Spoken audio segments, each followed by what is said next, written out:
Graça e paz a todos, queridos irmãos. A igreja pode se assentar.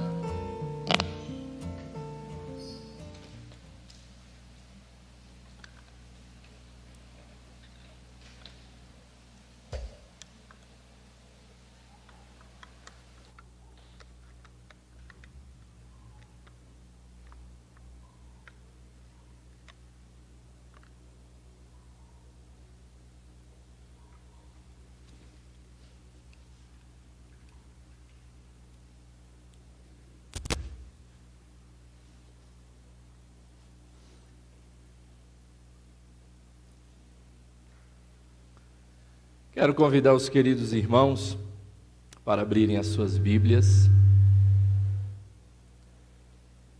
no primeiro livro da Palavra do Senhor, o primeiro livro da Bíblia, é no livro de Gênesis. Eu farei a leitura no capítulo 39, do versículo 7 a 12.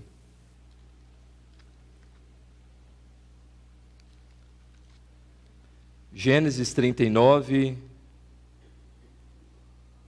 do versículo 7 a 12.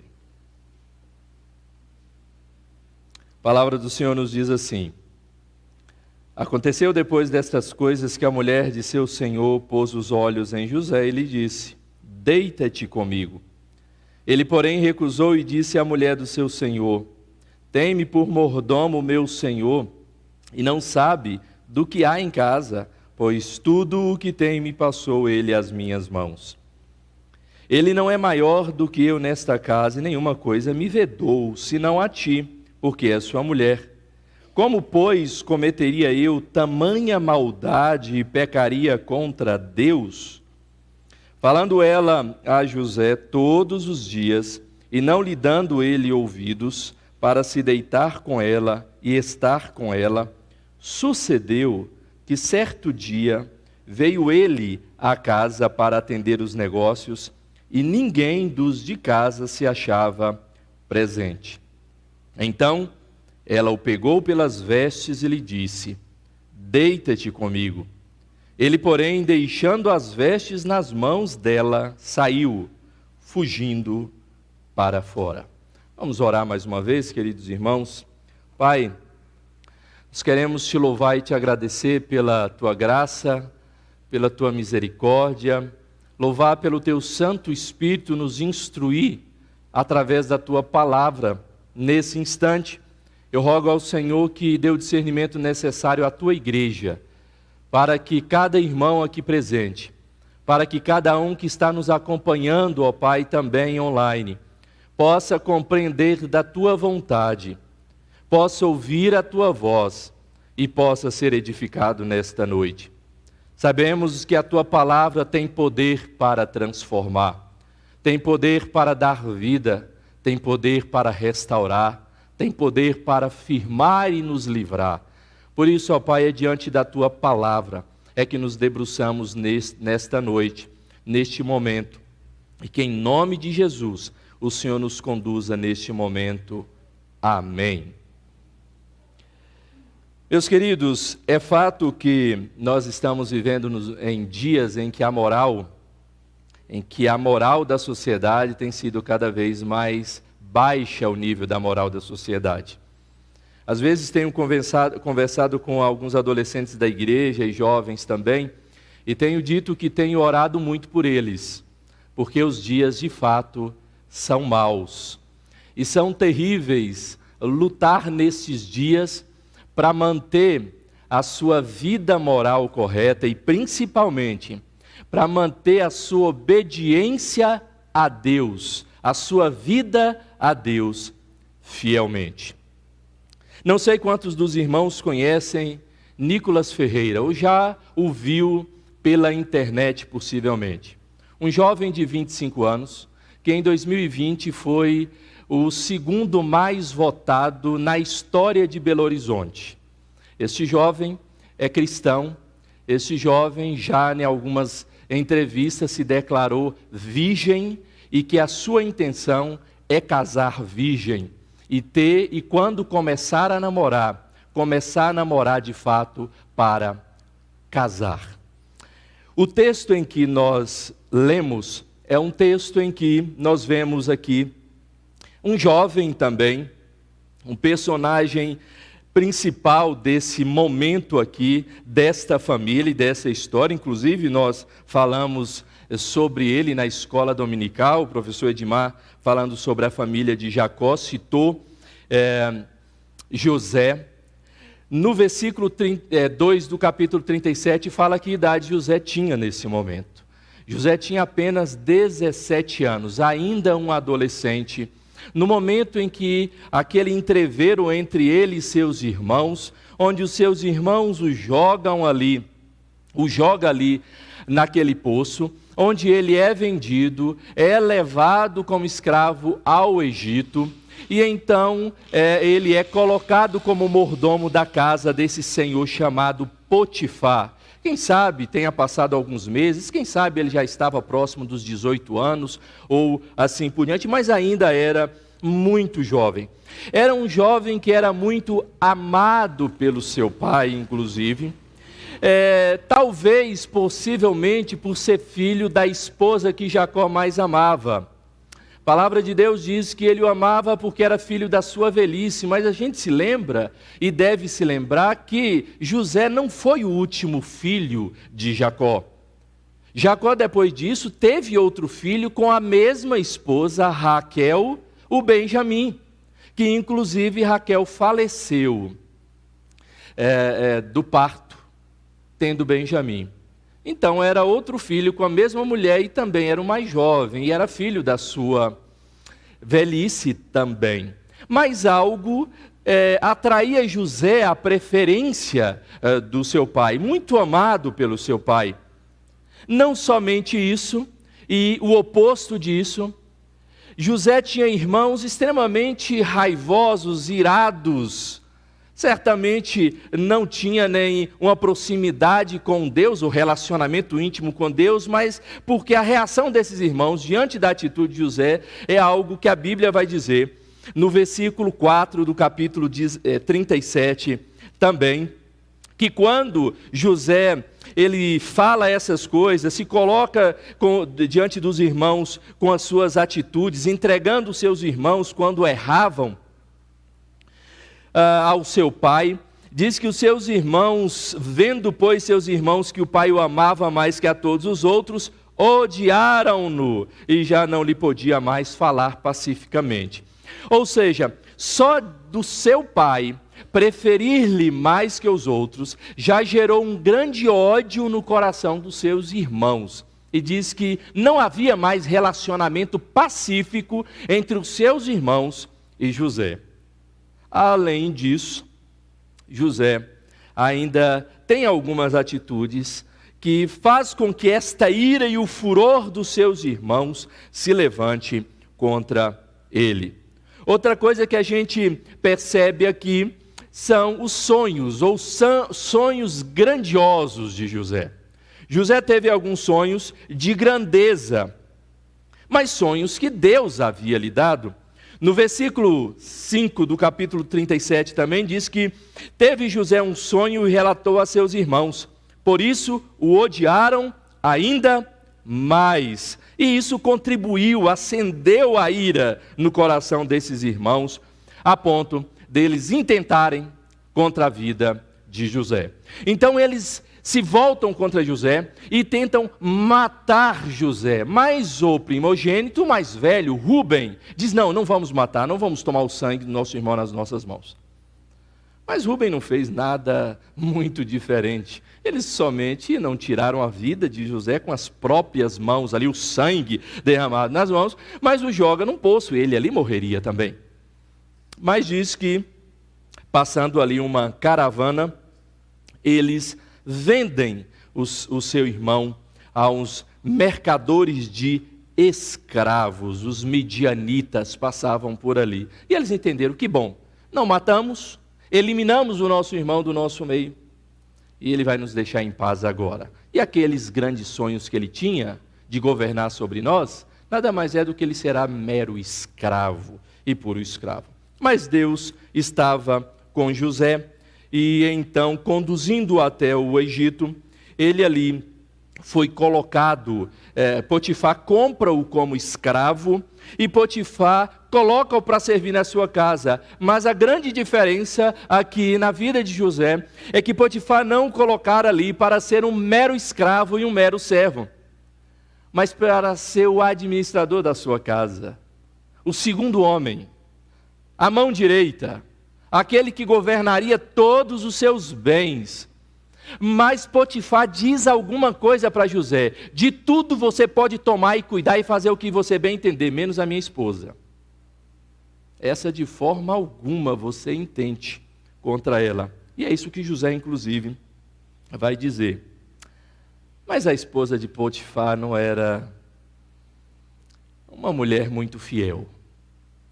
A esposa de Potifar não era alguém confiável. A esposa de Potifar possivelmente já havia traído seu marido com outros escravos, quem sabe, pela própria atitude que ela tem com José. E então diz que a palavra do Senhor vai dizer, no versículo 6 do capítulo 39, que diz que José, na segunda parte, era formoso de porte e de aparência, um belo homem. Um homem possivelmente alto, forte e bonito. E isso atraiu aquela mulher. E diz que aquela mulher insistentemente o abordava diretamente, não era indiretas, era diretamente abordava aquele jovem, aquele adolescente, para se deitar com ela, ter relações com ela. E José, ele por vezes não aceitou, até que um dia ela diz: hoje você não me escapa. E não somente faz a proposta, mas o agarra, e ele então sai dali e foge daquela situação. Meus amados irmãos, diante de tudo, até aqui que nós vimos nesse contexto, nessa realidade deste jovem, eu quero nesta noite olhar para os irmãos e quero que vocês atentamente percebam também na vida de José alguns princípios que certamente nos levarão a vencer o poder das tentações. Você certamente no seu dia a dia e todos os dias possivelmente é tentado. Você hoje não precisa nem sair da sua casa para que o poder da tentação te alcance, para que você seja tentado. Você não precisa hoje ir a locais específicos de prostituição para se prostituir. Você não precisa montar uma quadrilha para roubar mais. Você tem N condições de fazer algo de errado. E o diabo insistentemente, constantemente, ele tem lhe tentado diariamente. Mas o que você deve fazer para vencer o poder das tentações? E o primeiro princípio, a primeira verdade que eu quero trazer para os queridos irmãos, é que você precisa, em primeiro lugar, recusar o convite do pecado. Em primeiro lugar, recuse o convite do pecado. As tentações vêm em forma de um convite. As tentações vêm em forma de um chamamento, de um chamado, de um oferecimento. Versículos 7 e 8 diz assim: aconteceu depois destas coisas que a mulher de seu senhor pôs os olhos em José e lhe disse, e lhe convidou, e lhe abordou e disse: deita comigo. A primeira parte do versículo 8 diz: ele, porém, recusou e disse à mulher do seu senhor: tem-me por mordomo meu senhor, e não sabe do que há em casa, pois tudo o que tem me passou ele às minhas mãos. Meus amados irmãos, nós somos por natureza convidados, ou melhor dizendo, nós somos por natureza atraídos constantemente pelo pecado. Tiago mesmo diz que em sua carta, cada um é tentado pela sua própria cobiça. Nós falamos isso recentemente. Semana passada nós falamos sobre santidade no relacionamento que nós devemos ter com Deus. Cabe então, meus queridos, nós perseverarmos na pureza e quebrar todo esse processo de concepção do pecado que Tiago, no capítulo 1, versículo 17, diz. Nós pregamos sobre isso também, do processo que certamente a nossa cobiça nos leva a pecar. O texto que nós lemos aqui mostra que José, um jovem belo de porte, forte no seu vigor, ele é assediado sexualmente por uma mulher. Uma mulher que tinha poder sobre ele. Era sua senhora, inclusive. Por uma mulher que possivelmente também era bonita. Era uma senhora de posses. Com certeza estava sempre arrumada, perfumada, cuidada por dezenas de servas também que ali estava. Não era outra escrava. Não era outra mulher que vivia largada, mas possivelmente uma mulher que vivia muito bem arrumada, bonita. E foi clara nas suas intenções. Foi objetiva nas suas intenções. Mas, meus queridos, José havia sido promovido a esse posto. José havia sido colocado como segundo homem naquela casa para servir o seu senhor. Portanto, ele tinha grande influência em todas as outras coisas ali naquela casa, mas havia algo que ele não poderia tocar e havia restrição de uma coisa que ele não poderia tocar. Podemos dizer que havia naquele jovem, humanamente falando, todas e absolutamente todas as condições necessárias para ele aceitar aquela proposta. Seu senhor não estava ali. Ninguém não estava naquela casa, diz a Bíblia. Que ela aproveitou um dia que não tinha ninguém. Ela se oferecendo diretamente. Aquele jovem na flor da idade, os seus hormônios pulando. Tinha tudo para aceitar essa proposta. Mas primeiro, nós podemos ver nesse jovem algo que o fez recusar completamente. Recusar o convite do pecado. Meus amados irmãos, Sproul, no seu livro Eleitos de Deus, até no nosso exame de candidatos no presbitério que nós tivemos hoje para a ordenação, foi me lembrado isso, na época que eu li no seminário, ele vem colocar a condição do ser humano, desde da sua criação, da queda, da redenção e da glorificação. E ele falando sobre a condição do homem diante do pecado. Na criação, ele usa a expressão que ali na criação, o homem, posso pecar, porque Adão tinha a condição de pecar e de não pecar. Depois da criação, ele cita o termo, não posso não pecar com a queda. Ou seja, sendo escravo do pecado, nós vamos pecar. Mas com a redenção e sendo redimidos por Cristo, ele diz, posso não pecar. E na glorificação ele usa o termo, não posso pecar. Quando formos glorificados, o pecado não habitará em nós e jamais pecaremos. Aqui José cumpre o seu papel de alguém redimido. Posso não pecar. Você, que é um redimido do Senhor, que é um cristão, que foi salvo pelo sangue de Jesus, você pode não pecar. José não aceitou o convite do pecado e ele não pecou. Meus amados, a palavra do Senhor nos diz que todo aquele que é nascido de Deus não vive na prática do pecado. Na primeira carta de João ele deixa tão claro isso. Cabe a nós crentes estarmos sempre prontos a dizer não.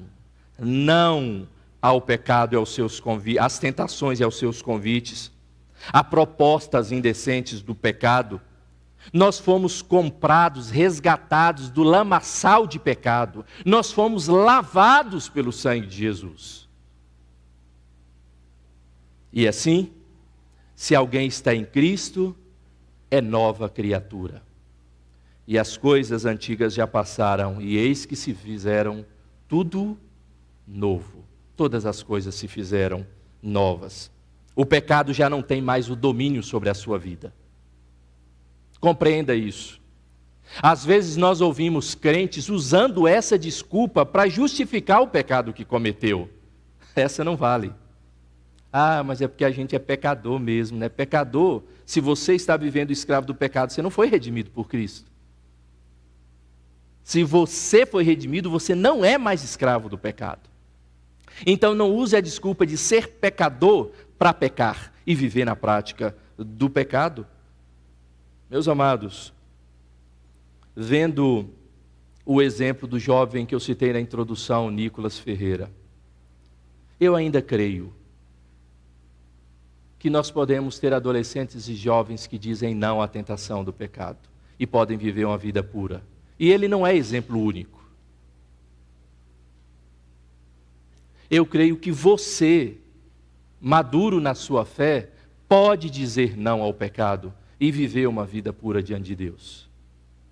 Nós temos a condição de dizer não ao pecado. Por isso, se você quer vencer o poder das tentações, recuse o convite do pecado.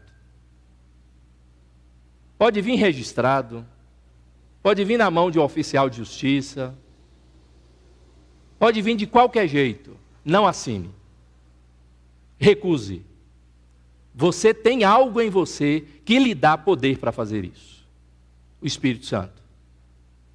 Ele te convence do que é certo e que é errado. Ele te dá a força suficiente para dizer não. José teve essa força para dizer não aqui. Se você quer vencer o poder das tentações, primeiro, diga não ao convite do pecado. Recuse o pecado. Segundo, cultive um caráter santo. Nós temos batido nesta tecla. O versículo 9 vai nos dizer assim: Ele não é maior do que eu nesta casa, e nenhuma coisa me vedou, senão a ti, porque és sua mulher. Como, pois, cometeria eu tamanha maldade e pecaria contra Deus? É interessante aqui que, quando ela oferece ou se oferece a José, ele cita a condição que ele estava ali como servo, que o seu senhor humano havia lhe colocado, mas quando ele diz que ele vai pecar, ele não diz que vai pecar contra o seu senhor humano, Potifar. Ele diz, ele me colocou aqui. Ele diz que eu poderia usar tudo menos você. Como é que eu posso pecar contra Potifar? Não foi isso que ele disse. Ele disse, como é que eu posso pecar contra Deus? José, ele tinha na sua vida diante de Deus e na sua intimidade com Deus a certeza de que Potifar foi apenas um instrumento que Deus usou para colocá-lo ali. E que o princípio de Deus ele estaria ferindo se ele tomasse aquela mulher. Ele não estaria só sendo infiel e trair o seu Senhor, estaria traindo, mas trairia o próprio Deus e os princípios desse Deus. Nós olhamos muito bem para a vida de José, podemos pensar na pressão que este jovem, meus irmãos, sofreu. E ele cultivou, não foi só no momento, ele permaneceu-se puro em vários momentos. Porque diz que esta mulher constantemente o assediava. Talvez diariamente o assediava, e diariamente o que ele disse? Dizia não. Dizia não. Por quanto tempo isso ocorreu? Não sei, a Bíblia não fala. Mas diz que não foi uma única vez. Não foram duas vezes. A Bíblia diz que foi por várias vezes, e aquele jovem não cedeu em hipótese alguma. Apesar de ser um homem sujeito a paixões como qualquer um de nós, José não era anjo. José não era semideus. Ele era homem comum como cada um de nós. E quando nós olhamos para a vida de José, tendo esta vida de santidade diante de Deus, dizendo constantemente não ao pecado e ao convite das tentações, nós aprendemos com José algumas coisas que são essenciais. José era alguém que tinha um profundo relacionamento com Deus, porque somente alguém que tem um profundo relacionamento com Deus é que consegue constantemente dizer não às tentações diariamente. Isso fazia toda a diferença na vida de José, porque é somente pela manifestação da inesgotável graça de Deus é que nós conseguimos viver de forma justa e piedosamente e santa diante do Senhor. Se não é a graça de Deus em nossa vida, jamais. E José buscava essa graça constantemente. E ele é preservado fiel. Ele resiste às tentações e às seduções do pecado, mesmo tendo a sua natureza pecaminosa. Ainda a carne ali. Mas ele não era mais escravo do pecado. Ele foi redimido pelo Senhor. Uma segunda coisa vai nos mostrar que, através da atitude de José, mostra alguém extremamente consciente e sábio da sua condição. Ele tinha consciência clara das suas obrigações. E ele não abriu mão da sua responsabilidade de cumprir com cada uma delas. Ele tinha sua obrigação profissional ali. Ele tinha sua obrigação como servo ali. E ele atentamente traz isso à tona. Eu fui colocado aqui, eu posso fazer isso, mas isso eu não posso fazer. Aqui nós vemos na vida de José também uma atitude de consciência, de sabedoria, de discernimento, de bom senso, de gratidão, quando ali do convívio com o seu Senhor e também diante de Deus. Isso vinha e forjava a vida de santidade e o caráter tão santo deste jovem. José buscou também perseverar na sua justiça, de ser correto, não só hoje, não só fazer um negócio lícito hoje e amanhã fazer 2 errados, não passar um mês correto e depois passar um ano vivendo errado, mas ele procurou viver justamente, constantemente.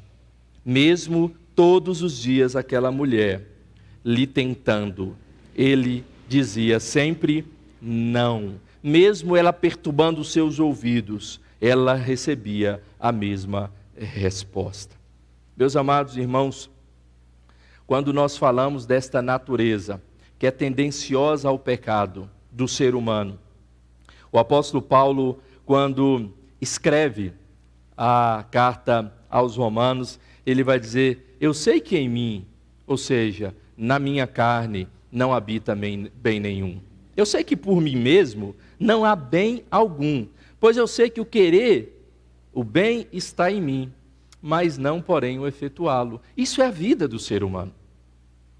Isso é a carne do ser humano.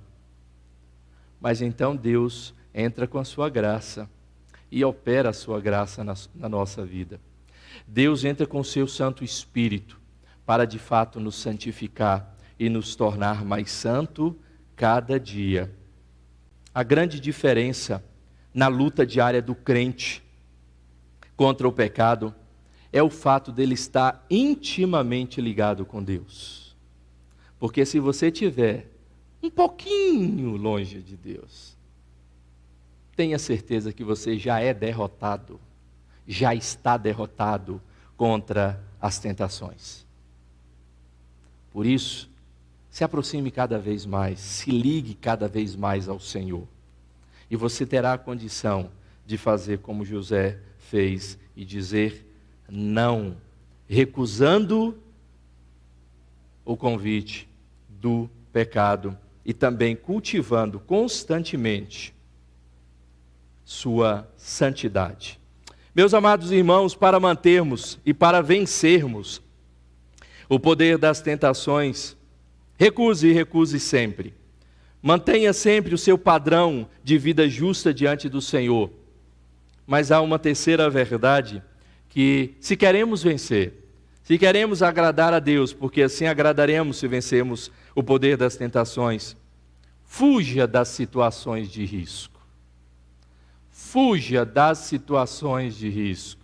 Versículo 11 e 12 diz assim: sucedeu que certo dia, Veio ele à casa para trabalhar, para atender alguns negócios, e ninguém dos de casa se achava presente. Então, ela o pegou pelas vestes e lhe disse: deita-te comigo. Ele, porém, sem pensar, deixando as vestes nas mãos dela, saiu fugindo para fora. Diversas vezes nós nos encontramos frente a circunstâncias que nos são por demais arriscadas. Por demais arriscadas. E nós precisamos ter o cuidado diante dessas situações. A primeira atitude que nós devemos ter nas nossas vidas é não nos colocarmos nestas situações. Não nos colocarmos nestas situações, ou seja, se você é um ex-viciado ou um viciado limpo, um ex-alcoólatra, por que você vai num churrasco de um amigo regado por cervejas e bebidas alcoólicas? Eu não estou dizendo nem ir num bar para comprar o refrigerante. Por que você se coloca nesta situação? Se você já teve um tempo de infidelidade, traiu seu marido ou sua esposa, por que você tem intimidade com seus colegas de trabalho?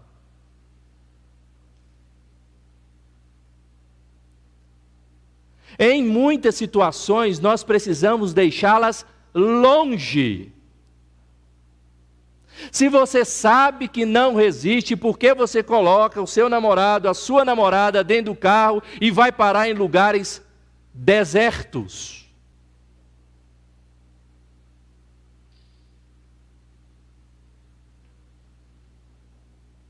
Fuja das situações de risco.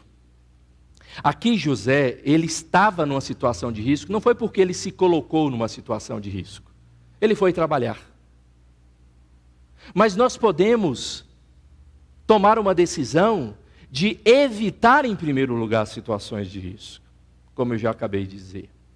Mas se caso, porventura, em algum momento, você se pega nesta situação, seja corajoso e fuja. Uai, pastor, mas não são os medrosos que fogem? Eu quero te dizer uma verdade. São os corajosos que fogem das tentações. Não são os medrosos. Porque antes ser tido como um grande medroso fiel a Deus, do que um grande corajoso miserável e pecador. José, quando ele é tomado por aquela mulher, possivelmente ele estava vestido com uma bata, tipo vestido, e naquela época o homem não usava cueca, vocês sabem disso. Talvez um pano amarrado ali, quem sabe, para esconder as suas vergonhas, ou talvez comumente não se usava. Ela possivelmente tenha arrancado aquilo dele. Talvez ele tenha saído correndo nu. No mínimo, seminu ele saiu, correndo. José, ele não se preocupou com a sua honra, quem sabe o povo vê-lo nu. Mas a preocupação de José era continuar puro diante do Senhor. Continuar santo diante do Senhor. E foge daquela tentação, daquela situação de dificuldade. Infelizmente, há alguns crentes que se acham super espirituais, não é assim? Há alguns crentes que se acham os grandes poderosos, que mesmo tendo sido um ex-viciado em droga, vai na bica lá evangelizar os outros. Eu já vi situações não acabarem bem com isso. Meus amados, nós precisamos entender que nós somos miseráveis. E José entendeu aqui que ele era miserável. Ele disse: se eu ficar aqui, talvez eu não resista. É melhor eu correr. Meus amados irmãos, além desse ataque final, tendo sido dado nesta ocasião imprevisível para José, não havia ninguém. Ele foi ali para cumprir com o seu compromisso com o Senhor. Mas o diabo não descansa. O diabo está atento a toda situação e possíveis situações em que ele pode colocar uma armadilha para nos tentar e nos derrubar. O que fazer então diante dessas situações? Fuja. Corra. Fique o mais longe possível. Meus amados irmãos, o bom senso espiritual nos ensina que quando você imaginar que aquilo gerará dificuldades, nem pense e nem tente chegar lá ou fazer algo que leve a você a ser tentado pela sua natureza pecaminosa. Meus amados irmãos, nós não devemos negligenciar a exortação que Paulo faz a Timóteo, seu discípulo, seu servo. Foge, outro sim, das paixões da mocidade. Foge. E nós devemos assim agir. Porque em muitos momentos você será tentado e não suportará. Porque a carne milita contra o espírito. E se naquele momento desta tentação você estiver longe da vida com o Senhor, pode ter certeza que você vai aceitar o convite. Porque a sua vida de santidade não está lá grande coisa. E você se deleitará com o pecado. Se regozijará com o pecado naquele momento, naquele instante. Porque a desgraça e a miséria que o pecado vai trazer para a sua vida é algo terrível. A consequência dos nossos pecados sempre são horríveis para nós. Por isso, vença o poder das tentações. Olhe para José, este jovem, adolescente, gente. A gente diz que adolescente não tem nada na cabeça, não é verdade? Diz que adolescente, o bichinho vive avoado. Adolescente é adolescente em todo tempo. A gente sabe disso. Mas aqui a gente vê a vida de um adolescente que de fato demonstrou que podemos ter crianças, adolescentes e jovens consagrados ao Senhor. Que busque uma vida que contrarie completamente o que o mundo tem oferecido a eles. A luta tem sido difícil, como eu disse, tem, mas é possível. Jovens se consagrarem e entregarem-se completamente a Deus, para viver uma vida que agrada ao Senhor, e certamente serão homens e mulheres que serão instrumentos abençoadores nas mãos de Deus, porque venceram o poder das tentações. Serão ridicularizados, sim. Quem sabe muitos que viram José correndo daquela situação, falou, ele está louco, enlouqueceu, só pode. Que vergonha é essa que esse homem está fazendo? Mas certamente estaremos agradando ao Senhor quando dizemos, primeiro, não ao convite do pecado. Segundo, quando cultivamos uma vida de santidade. Terceiro, quando a gente foge das tentações. Eu louvo a Deus pela vida do Nicolas Ferreira. Não o conheço profundamente, não conheço a sua intimidade, conheço o testemunho dele público. Mas eu louvo a Deus pela vida dele ter coragem de ir diante de toda a nação e do mundo e declarar sua fé. Os seus princípios cristãos, como um filho de pastor que ele é, como um servo do Senhor que ele é. Louvo a Deus pela vida dele, independente das questões políticas. Quantos jovens têm se levantado e declarado a sua fé à sociedade e a sua postura moral à sociedade tão corrompida e tão miserável que nós estamos vivendo? Você, meu querido adolescente, jovem, tome essa decisão, como José tomou. Você, meu querido irmão, tome esta decisão. E irmão aqui serve para mulher também, tá? Tome essa decisão de vencer as tentações. Ela estará com você amanhã. Quem sabe quando você chegar em casa hoje. Quem sabe quando você estiver indo para casa, quando você pegar o seu celular. Talvez o diabo já estará te tentando. Mas haja como este servo, haja como este jovem e agrade ao Senhor. Amém, meus irmãos? Que nós possamos continuar sempre firmes no Senhor, vivendo uma vida assim como José, uma vida que agradou ao Senhor e que Deus assim o honrou, e o honrou muito, inclusive, usando aquele homem para a honra e sua glória naquele tempo, apesar de todas as circunstâncias.